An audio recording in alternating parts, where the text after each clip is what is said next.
President Victoria Hunt stood on the bridge of the diplomatic vessel New Horizon as it approached the Galactic Council's capital world. Behind her ship flew the most unusual fleet in galactic history. Human vessels traveled alongside Taucedian, cruisers, Altair fighters, and ships from a dozen other species that had joined humanity's cause. Approaching Council space, reported Navigation Officer Brad Stevens. We're receiving demands to surrender from the orbital defense stations. Victoria looked at the massive alien structures surrounding the Council world. Energy platforms the size of cities hung in space, their weapons pointed at her small fleet. Each platform had enough firepower to destroy a moon. Open a channel to the Council chambers, Victoria ordered. It's time for them to listen. On worlds throughout the galaxy, billions of beings watched as the communication screens lit up. The last 2 years had seen humanity defeat every Council fleet sent against them. Now the human president was arriving at the Council's own capital with demands of her own. The main screen filled with the image of High Counselor Crystal Prime, the ancient leader of the crystalline hegemony. His crystalline face showed no emotion, but his voice cracked with anger and fear. Human president, you dare to bring your rebellion to our sacred world? Surrender now, and we may show mercy to your species. Victoria smiled calmly. High Counselor, I'm not here to surrender. I'm here to offer you a choice. You can join the new galactic cooperative willingly, or you can be replaced by leaders who actually represent their people's interests. Around the Council chambers, representatives from dozens of species began arguing loudly. The Zephyrian delegate was shouting about human treachery. The Rigel ambassador was demanding immediate military action, but Victoria noticed that many representatives were staying silent, watching and waiting. You have no authority here, Crystal Prime declared. You are nothing but primitives who learn to build better weapons. The Council has ruled the galaxy for 10,000 years. And that's exactly the problem, Victoria replied. 10,000 years of the same thinking, the same technology, the same refusal to change or grow. You've turned the galaxy into a museum where nothing new is allowed to exist, Captain Brad Stevens whispered urgently to Victoria. Madam President, the orbital platforms are powering up their weapons. They're preparing to fire. Victoria nodded and activated her fleet's communication system. All ships, demonstrate why. We're not afraid of their weapons. The human and allied ships spread out across space around the Council world.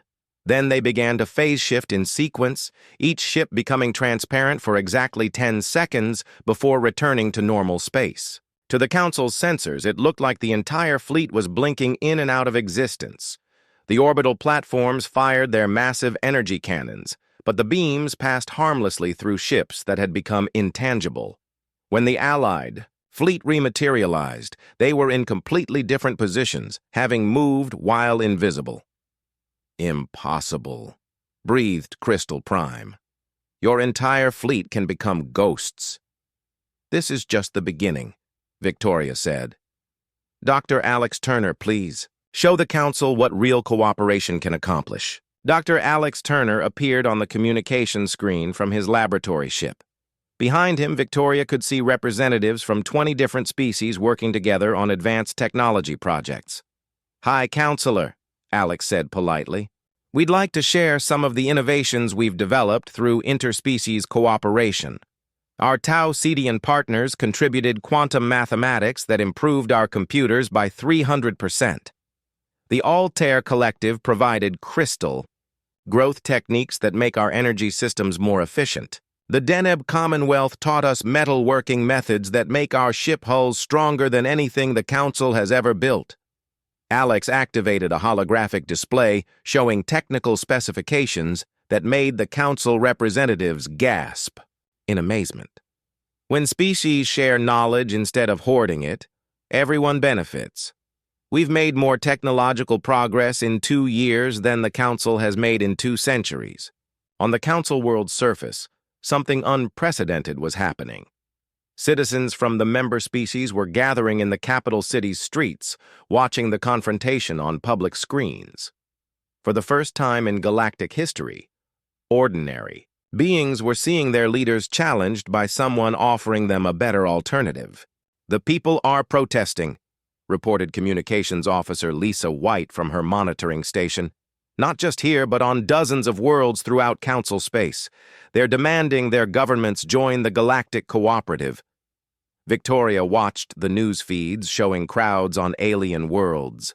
On Zephyria, blue-skinned beings were carrying signs demanding technological freedom. On Rigel Prime, crystalline creatures were chanting for representative government. On worlds throughout the galaxy, species that had been silent for millennia were finding their voices. Former Council Admiral Claire Ross appeared on the communication screen from her ship in the Allied fleet. 6 months ago, she had been commanding Rigel Federation forces against humanity. Now she wore the uniform of the Galactic Cooperative. "High Counselor," Claire said, "I've seen what cooperation can accomplish. I've watched former enemies become allies. I've seen technology shared freely instead of hoarded by the powerful. The Galactic Cooperative offers something the Council never has: hope for a better future." Crystal Prime's voice was shaking now. "You speak of cooperation, but you came here with a war fleet. You destroyed our ships and defeated our armies." "We defended ourselves against your attacks," Victoria replied. "But we also rescued your survivors. We treated your wounded. We shared our medical technology with your prisoners. Even in war, we showed you what cooperation looks like." The truth of Victoria's words was undeniable. Throughout their campaign, human forces had consistently rescued alien survivors and provided medical aid to enemy wounded. They had shared technology with conquered worlds instead of exploiting them. Even their enemies had to admit that humanity fought with honor. "I offer you a simple choice," Victoria continued. "Join the Galactic Cooperative as an equal member. Help us build a better galaxy together, or step aside for leaders who will." The council chambers erupted in chaos. Some representatives were shouting for immediate war against humanity. Others were demanding negotiations. But the most significant development was the growing number of delegates who were publicly switching sides. "The Deneb Commonwealth formally withdraws from the Galactic Council," announced Representative Deneb 7. "We request immediate membership in the Galactic Cooperative." "The Altair Collective seconds that motion," declared Ambassador Altair Prime. 1. By one, species that had been forced into council membership began declaring their independence. The younger races, the conquered worlds, the species that had been silenced for centuries, they were finally free to choose their own path. High Counselor Crystal Prime stared at the displays showing his empire crumbling around him. Protests on 100 worlds, fleet commanders refusing orders, even his own advisors were suggesting surrender. "What guarantee do we have that humanity will not simply replace our tyranny with their own?" he asked desperately. Victoria smiled. "The same guarantee we gave every species that joined us. Look at our actions, not our words. We share our technology freely. We govern by consensus, not force. We believe that diversity makes us stronger, not weaker." Dr. Alex Turner activated his greatest demonstration yet. On screens throughout the galaxy, he showed the technical specifications for humanity's most advanced technologies. Quantum fold drives, dark matter weapons, phase shift systems, gravitational manipulators. "All of this," Alex announced, "is now available to every member of the Galactic Cooperative. No patents, no restrictions, no hoarding of knowledge. Together, we can build things that none of us could create alone."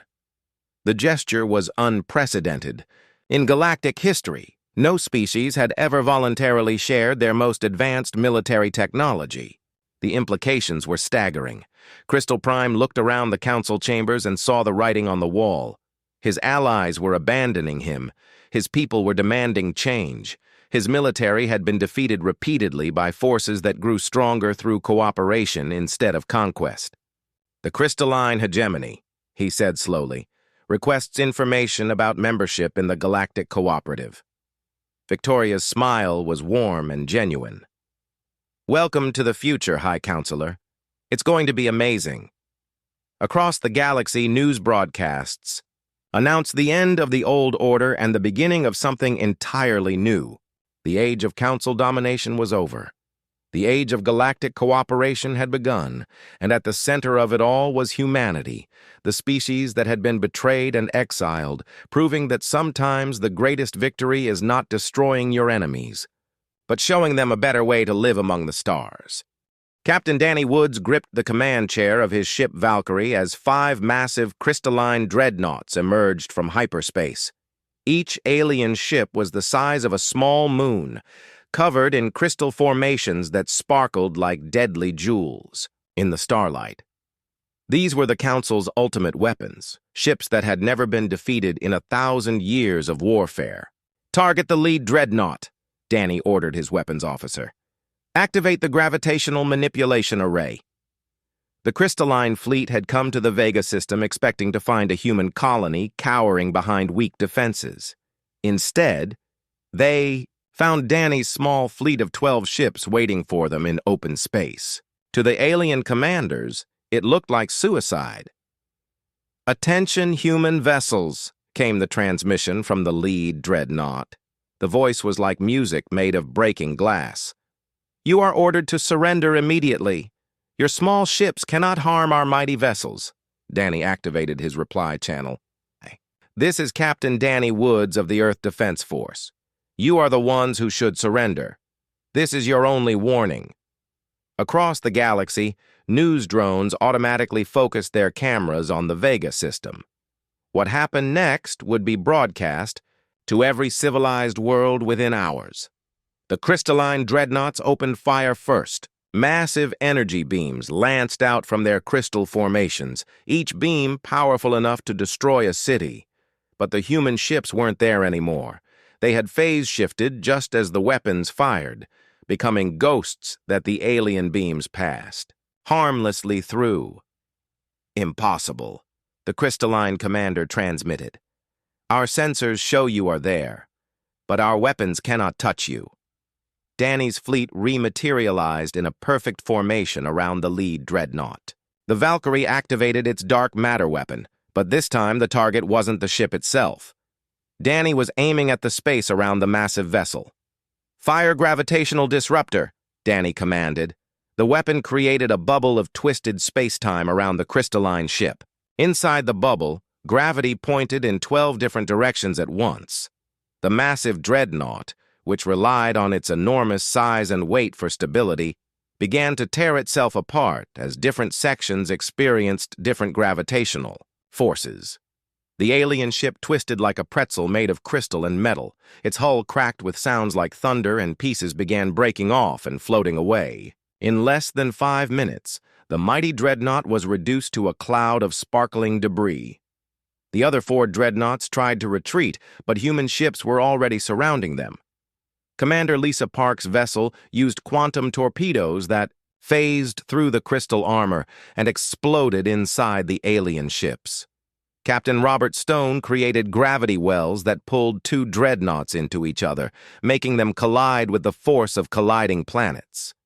Within 30 minutes, all 5 crystalline dreadnoughts had been destroyed. The human fleet had not suffered a single casualty. Dr. Rachel Kim was watching the battle from her position aboard an independent news vessel at the edge of the system. Her broadcast was being transmitted to over 1 billion viewers across the galaxy. "What we are witnessing here defies all conventional understanding of space warfare," Rachel reported as she watched the massive alien ships being destroyed by vessels 100th their size. "The human fleet is not just winning, they are making it look easy." Her cameras captured the moment when Captain Danny Woods' ship flew directly through the center of an exploding dreadnought, its phase shift technology allowing it to pass through the explosion like it was made of light. "These are not the desperate actions of a cornered species," Rachel continued. "This is the methodical demonstration of technological superiority. The humans are not just defending themselves. They are teaching the galaxy a lesson about the nature of power." The news footage spread across galactic networks faster than any previous broadcast in history. On every civilized world, Beings gathered around screens to watch small human ships destroy the Council's most powerful weapons. In the Tau Cetian refugee camps, Commander Felix Brown was meeting with representatives of species that had been conquered by the Council decades ago. The Tau Cetians had been forced to give up their independence when the Council decided their technology was too dangerous to remain in their hands. "Your people's victories give us hope," said Elder Tau Prime, the leader of the Tau Cetian resistance. "For 50 years we have been told that the Council's military power could never be challenged. You have proven that wrong." Felix nodded as he watched the battle footage on a portable screen. The Council maintains power through fear and the illusion of invincibility. Once people see that they can be defeated, everything changes. Around the refugee camp, other conquered species were having similar conversations. The Altair Collective, the Deneb Commonwealth, the Proxima Alliance, all had been absorbed into the Council against their will, their independence traded for the promise of protection that never came. "What we need to know," said Representative Deneb 7, "is whether humanity will share their technology with us. The Council hoards knowledge. Will you do the same?" Felix smiled. "Humanity believes that knowledge shared is knowledge multiplied. We're not interested in replacing the Council's tyranny with our own." Meanwhile, Dr. Martha Bell was conducting secret diplomatic meetings on neutral worlds throughout the galaxy. As humanity's chief diplomat, she was building alliances with species that had grown tired of the Council's authoritarian rule. The Council's member species are starting to ask uncomfortable questions, Martha reported during a secure communication with Earth. They want to know how humanity developed such advanced technology so quickly. They want to know why their own military leaders assured them that humans were helpless. President Charles Webb appeared on the communication screen from his office in Washington. "What are they really asking, Martha?" "They're asking if the Council has been lying to them about other things, too. If humanity was never the threat the Council claimed, what else might be false? If human technology is better than Council technology, why hasn't the Council been working to improve their own systems?" The seeds of doubt were spreading throughout the galaxy. On the Zephyrian homeworld, civilians were protesting outside government buildings, demanding answers about their fleet's defeats. On Rigel Prime, military officers were questioning orders for the first time in centuries. But the most important development was happening on worlds that had never been part of the Council at all. Independent species that had remained neutral were beginning to contact human diplomats, asking about the possibility of alliance and technology sharing. Admiral Gary Thompson was commanding the human fleet in the Gateway Nebula when the Council's largest armada arrived to crush the rebellion. Once and for all, 300 alien ships from a dozen different species had been assembled to end humanity's resistance. "They're using the nebula against us," reported Navigation Officer Susan Price. "The charged particles interfere with our phase shift technology. We can't stay invisible in here." Gary smiled as he studied the tactical display. The Council commanders thought they had found humanity's weakness. They had chosen the nebula specifically to neutralize human stealth technology. But they had made one crucial mistake. They assumed that stealth was humanity's only advantage. "All ships switch to sensor disruption mode," Gary ordered. "Let's show them what happens when humans fight with their eyes." The human ships activated a new technology that turned the nebula's charged particles into a weapon.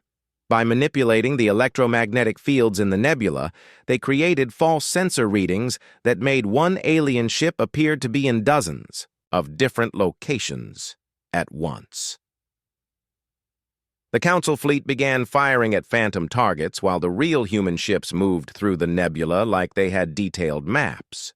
Human computers, designed to process quantum information, had no trouble navigating the electromagnetic chaos that confused alien sensors. "This is Admiral Thunder Voice of the Council fleet," came a desperate transmission. "How are you moving so easily through the nebula? Our sensors show your ships everywhere and nowhere." Gary's reply was broadcast throughout the galaxy. "We move Easily because we understand the nebula better than you do. We see clearly because we built our eyes to see what yours cannot. This is what happens when you fight a species that never stops learning. The Battle of the Gateway Nebula lasted 8 hours. When it was over, the Council had lost 200 ships while humanity had lost 3. The galaxy watched in amazement as rescue ships from the human fleet actually saved alien survivors from the wreckage, demonstrating that humanity fought, with honor even against enemies who had shown them none. Dr. Rachel Kim's final report from the battle summarized what everyone was thinking. The age of Council dominance is ending.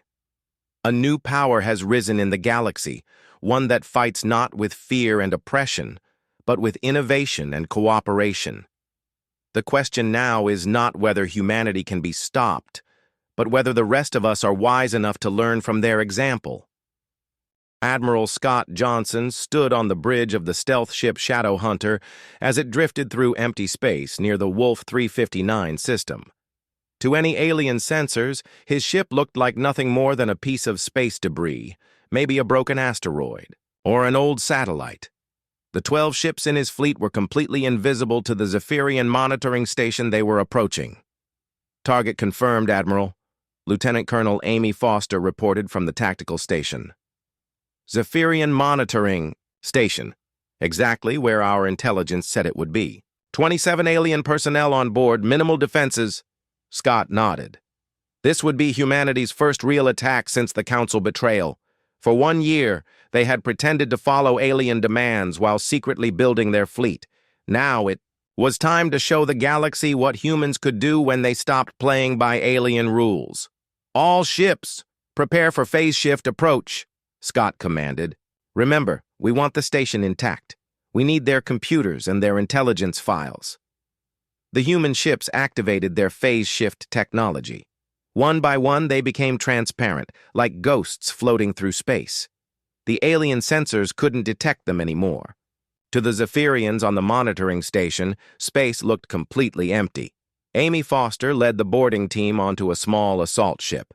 Her soldiers wore new armor that could also phase shift, making them invisible to alien detection systems. They had trained for months in the asteroid facility, learning how to fight aliens who were stronger and tougher than humans. Remember, Amy told her team over the radio, the Zephyrians are big and strong, but they're slow. They think in straight lines. Use that against them. The assault ship phased back into normal space right next to the alien station. Before the Zephyrians could react, Amy's team cut through the station's hull with plasma torches and poured inside. The aliens were caught completely by surprise. They had been monitoring empty space for human ships, never imagining that 12 vessels were floating right next to them. The first Zephyrian Amy encountered was a tall creature with blue skin and 4 arms. It was reaching for an alarm button, when Amy stunned it with a neural disruptor. Station secured, Amy reported 15 minutes later. All aliens are unconscious but alive. Their computers are intact and ready for download. Scott smiled as he received the report. The first part of humanity's plan had worked perfectly, but this was just the beginning. 3 days later, Commander Nick Palmer was preparing for a much bigger test of human tactics.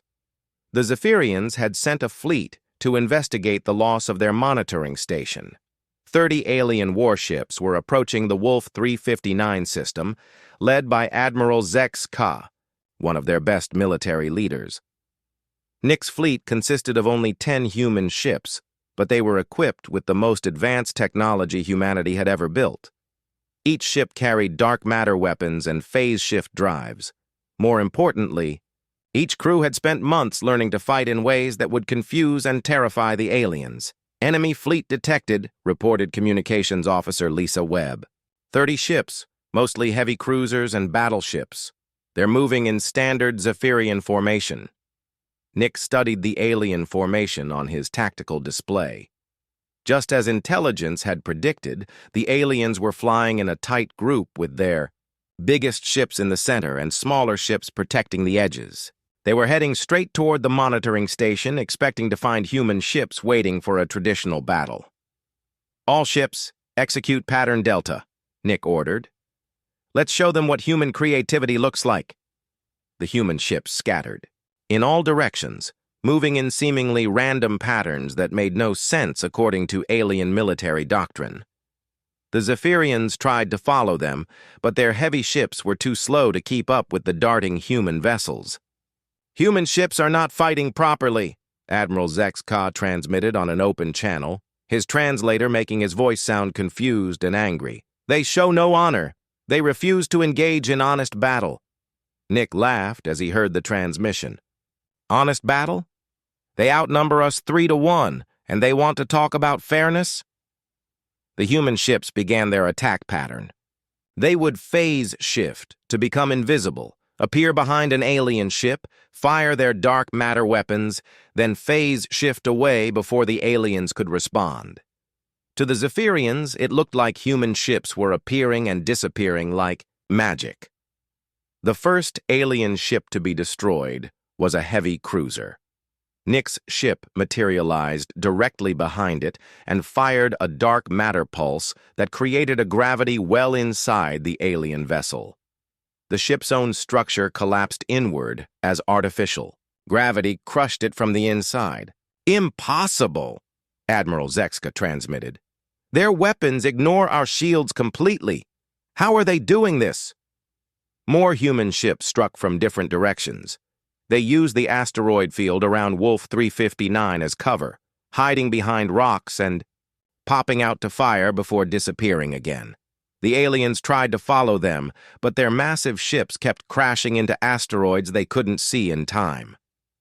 Commander Nick Palmer's ship, the Swift Strike, demonstrated the most devastating tactic. It phase-shifted through a Zephyrian battleship, rematerialized inside the alien ship's main reactor room, fired quantum torpedoes at point-blank range, then phase-shifted back out just as the reactor exploded. "This is not warfare," Admiral Zexka screamed over the radio. "This is trickery and deception. You fight like cowards." "We fight like humans," Nick replied calmly. "And humans fight to win." The battle lasted only 47 minutes. When it was over, 28 alien ships had been destroyed or disabled. The human fleet had not lost a single vessel. Admiral Zexka's flagship was damaged and leaking atmosphere, its crew evacuating in escape pods. But the most important part of the battle was not the victory itself. It was the fact that the battle had been broadcast across the galaxy by automated news drones that recorded everything. On worlds throughout Council space, alien civilians watched in shock as their supposedly invincible fleet was destroyed by a much smaller human force. The news reports showed human ships appearing and disappearing like ghosts, weapons that ignored the strongest shields and tactics that made no sense according to traditional military thinking. Dr. Rachel Kim, a human journalist working for an independent galactic news network, provided commentary that was heard on 1,000 worlds. What we are seeing here is not just a military defeat. This is a fundamental challenge to everything the Galactic Council believes about warfare and technology. The alien military commanders were equally shocked. In the Crystalline Hegemony's war room, General Crystal 9 stared at battle footage with growing alarm. Their ships can become intangible. Their weapons manipulate gravity itself. How did they develop such technology in only 1 year? On the Rigel Federation's capital world, Admiral Blue Frost was asking similar questions. Our intelligence report said the humans were trapped in their home system. They were supposed to be helpless and defeated. How did they build this fleet? The truth was spreading across the galaxy faster than the Council could control it. Humanity had not been sitting quietly in their cage. They had been preparing for war, and they had developed weapons and tactics that made them far more dangerous than anyone had imagined. Back on the Shadowhunter, Admiral Scott Johnson was receiving new orders from Earth. The success at Wolf 359 had proven that human technology and tactics could defeat alien forces. Now it was time to expand the campaign. "New targets have been identified," Scott announced to his fleet commanders. Intelligence reports that the crystalline hegemony is sending their dreadnought fleet to crush our rebellion. They think their biggest ships will succeed where the Zephyrians failed.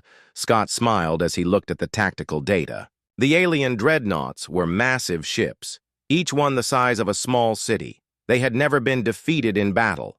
The aliens considered them to be the ultimate expression of military power. "Let's show them what happens when unstoppable force meets human ingenuity," Scott said. 6 months had passed since the Galactic Council's betrayal. General Patricia Stone floated in the command center of a secret facility hidden inside an asteroid belt between Mars and Jupiter. The asteroid looked empty from the outside. Just another piece of space rock drifting in the darkness. But inside, thousands of humans worked around the clock on what they called Project Manifest Destiny. "General Stone, the new prototype is ready for testing," Dr. Kevin Hayes said as he entered the command center. His hair was messy, and his clothes were wrinkled from working for 3 days straight. Dark circles under his eyes showed how little sleep he had been getting. Patricia turned from the window where she had been watching construction ships build humanity's secret fleet. "Show me what you've got, Doctor." Kevin activated a holographic display that showed a strange-looking weapon. It was smaller than traditional ship cannons, but covered in complex machinery that seemed to bend light around itself. "We call it a dark matter manipulator. The aliens think it's impossible to weaponize dark matter because it doesn't interact with normal matter in obvious ways. But they're wrong." "How does it work?" Patricia asked. "Think of space like a blanket. Normal weapons just poke holes in the blanket. This weapon grabs the blanket itself and twists it. We can create gravity wells that crush enemy ships or make spaces where gravity doesn't work at all." Patricia studied the weapon design. After months of defeats and retreats, humanity needed something that would shock the aliens. What kind of damage can it do? "In our computer simulations, 1 shot can disable a Zephyrian battleship. 3 shots can break it apart completely. And the best part is that alien shields don't work against it because they're not designed to stop gravitational attacks." Across the facility, engineer Susan Clark was supervising the construction of humanity's new warships. These ships looked nothing like traditional human vessels. They were smaller, faster, and covered in strange angles that made them hard to see on sensors. "The phase shift technology is working perfectly," Susan reported to Patricia over the communication system. "We can make our ships become intangible for up to 30 seconds at a time. Enemy weapons will pass right through us." Patricia nodded. "What about the drawbacks?" "We can't fire our own weapons while phase shifted, and the energy cost is enormous. But for hit-and-run attacks, it should be perfect." In another part of the facility, Captain Tony Rodriguez was planning covert missions to gather intelligence on alien military positions. His team had been sneaking past the Council blockade for months, using small ships that looked like civilian transports. "The aliens are overconfident," Tony explained to Patricia during their daily briefing. "They think they've trapped us in the Sol system, so they're not being careful. Their patrol patterns are predictable. Their communications are not encrypted well. They're treating this like a simple police action instead of a real war." "What have you learned about their military capabilities?" Patricia asked. "Their technology is advanced, but old. Really old. Some of their ship designs haven't changed in 1,000 years. They have powerful weapons and strong shields, but they fight the same way their ancestors did centuries ago." Tony brought up a tactical display showing alien fleet positions. "They like big formations with heavy ships in the center and smaller ships protecting the flanks. They always attack head-on. They never retreat even when they should. And they think honor in battle is more important than winning." Patricia smiled for the first time in weeks. "Sounds like they're going to learn some hard lessons about human military thinking." On Earth, civilian leader Margaret Davis was coordinating the secret evacuation of non-essential personnel to hidden colonies. These colonies were built in places the aliens didn't know about, like rogue planets drifting between star systems and moons orbiting gas giants in empty space. "We've successfully relocated 3 million people to the hidden colonies," Margaret reported during a video conference with Patricia. "The aliens think we're complying with their demands because they see transport ships leaving our known colonies. They don't realize we're just moving people to places they can't find." The genius of the plan was its simplicity. The aliens were watching humanity's known colonies and seeing exactly what they expected to see: evacuation ships carrying people back toward Earth. But those ships made secret stops at hidden facilities before continuing their journeys. Meanwhile, Dr. Kevin Hayes was conducting the most important test in human history. In a sealed chamber deep inside the asteroid facility, his team activated the first full-scale dark matter manipulator. "Beginning test sequence," Kevin announced. In front of the weapon, they had placed a section of alien ship armor captured from a derelict vessel. The weapon hummed to life with a sound like singing crystal. Space around the target began to shimmer and twist. The alien armor, which was supposed to be nearly indestructible, started to bend and warp as gravity itself attacked it. Gravitational distortion at 300% normal levels, one of Kevin's assistants reported. "The target is experiencing forces equivalent to being near a black hole." The armor plate folded in on itself like paper being crumpled by an invisible hand. In seconds, it was compressed into a ball the size of a marble. "Test successful," Kevin announced. "The dark matter manipulator is fully operational." Across the facility, other teams were testing different aspects of humanity's secret weapons program. Engineer Susan Clark successfully phase-shifted an entire Corvette for 45 seconds, making it completely invisible to sensors. The ship's crew reported no harmful effects from the process. Dr. Linda Palmer's team had developed new computer systems that could process tactical information faster than alien computers. Their quantum processors could calculate firing solutions and predict enemy movements in real time. "The aliens rely on experience and tradition," Linda explained to Patricia. "But we rely on mathematics and adaptation. Our computers can learn from each battle and improve our tactics automatically." The most impressive development came from Dr. Robert Kim's physics team. They had found a way to use human understanding of quantum mechanics to create weapons that worked in ways aliens considered impossible. "We've figured out how to make matter exist in two places at once," Robert explained during a demonstration. "Our quantum torpedoes can phase through enemy shields and armor, then rematerialize inside enemy ships." As the months passed, humanity's secret fleet grew larger and more advanced. The asteroid facility had become a complete military shipyard. Hidden from alien sensors by advanced stealth technology, Captain Tony Rodriguez returned from another scouting mission with crucial intelligence. "The aliens are planning a major operation. They want to force us to surrender by attacking Earth directly. They're gathering a fleet of over 200 ships near Proxima Centauri." Patricia looked at the tactical display showing the alien fleet. 6 months ago, such a force would have terrified her. Now she felt something different: confidence. "How long until our new ships are ready for combat?" she asked Susan Clark. "The first squadron is ready now. 12 ships with full dark matter weapons and phase shift capability. The crews have been training in simulators for months." Patricia made her decision. "It's time to test our new technology in real combat. The galaxy is about to discover that humanity has been very busy during these 6 months of imprisonment. Outside the asteroid facility, the first ships of humanity's secret fleet powered up their engines. They looked like ghosts in the darkness, barely visible even to human sensors. Soon, the aliens would learn that their cage had not held humanity prisoner. Instead, it had given them time to become something much more dangerous than the Council had ever imagined.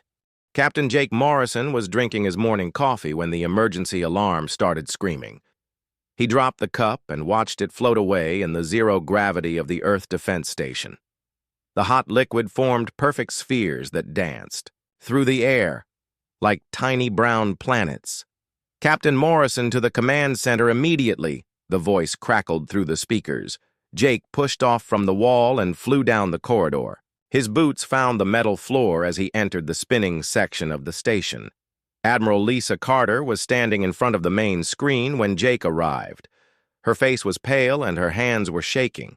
Behind her, a dozen officers stared at displays showing red warning lights across the galaxy. "What's the situation, Admiral?" Jake asked. Lisa turned around slowly.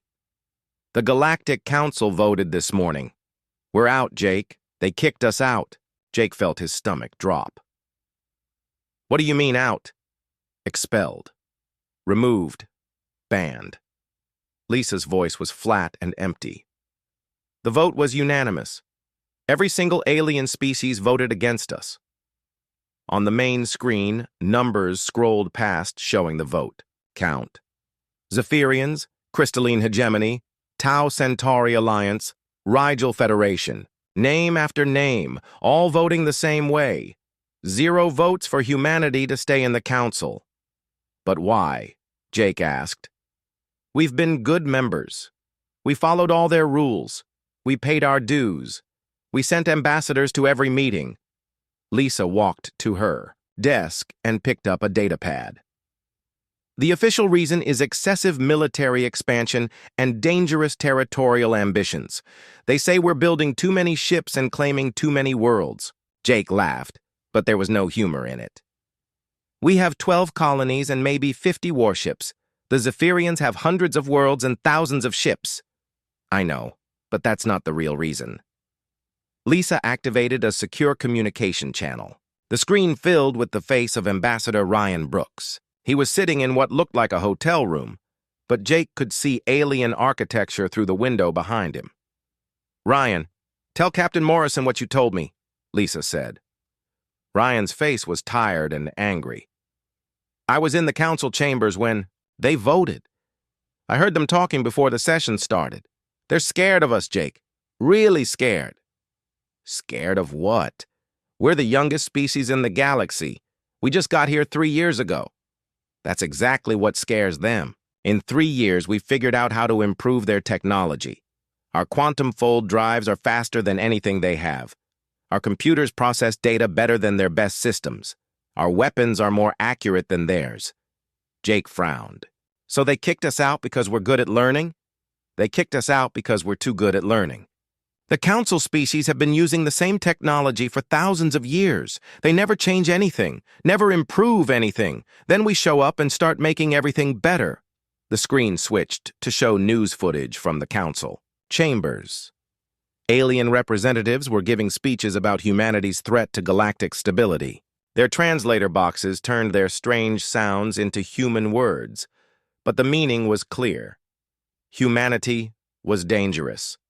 "There's more," Ryan continued. "They're not just kicking us out. They're planning to contain us." "Contain us how?" Lisa asked. "Military. Blockade. They want us to stay in the Sol system and give up all our colonies. They want us to surrender our advanced technology and promise never to expand beyond our home system again."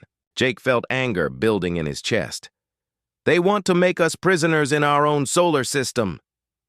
"That's exactly what they want. And if we refuse, they'll use force." As if to prove Ryan's point, another alarm started ringing. Lieutenant Commander Helen Price appeared on a secondary screen. She was calling from the research station orbiting Kepler 442b, one of humanity's newest colonies. "Admiral Carter, we have a problem. Alien ships just appeared around our station. Lots of them. They're demanding we surrender the station and evacuate. Immediately." The camera on Helen's station showed the space around the research facility. Huge alien warships hung in the darkness like sleeping giants. Their hulls were covered in strange patterns that hurt to look at. Energy weapons were pointed directly at the human station. "How many ships?" Lisa asked. 27 at last count. "And they're big, Admiral. Each one is at least 3 times the size of our largest destroyer." Jake counted the human ships he could see on the tactical display. 3 small patrol boats and 1 medium transport. Against 27 alien battleships. They had no chance. "Helen, do what they say. Evacuate your people and abandon the station." "Yes, Admiral." The screen went dark as Helen's communication ended. Around the command center, other officers were receiving similar reports from human colonies across the galaxy. Every human settlement was surrounded by alien ships. Every human base was under threat. "They planned this perfectly," Jake said. "The vote, the immediate deployment of fleets, they've been preparing for this." Lisa nodded. "While we were attending their meetings and following their laws, they were planning our destruction." The main door opened and President Charles Webb walked in. He was a tall man with gray hair and tired eyes. Behind him came General Patricia Stone and several other high-ranking officials. The president's face was calm, but Jake could see the anger burning behind his eyes. "I just finished talking to the alien ambassadors on Earth," President Webb said. "They gave me an ultimatum. We have 48 hours to begin evacuating our colonies. We have 1 week to surrender all ships with quantum fold drives. We have 1 month to turn over all advanced technology to council authorities." "And if we refuse?" Jake asked. "They will consider it an act of war against the entire galaxy." The room fell silent. Outside the windows, Earth turned slowly in the darkness. It looked so small and fragile from up here. Jake thought about the billions of people living on that blue world, unaware that their entire species had just been sentenced to exile. "Mr. President," Lisa said carefully, "what are your orders?" President Webb walked to the main screen and stared at the tactical display showing alien fleets surrounding human colonies. Red dots marked enemy positions. Blue dots showed human ships, outnumbered 50 to 1. "They want to treat us like a threat," the president said quietly. "They want to cage us like dangerous animals. They want to steal our technology and lock us away from the stars." He turned around and looked at each person in the room. "Maybe it's time we gave them what they're really afraid of. Maybe it's time we became the threat they think we are." The president's words hung in the air like a challenge to the universe itself. Outside, the alien fleets waited for humanity's surrender. But something in President Webb's voice suggested that surrender was the last thing on his mind.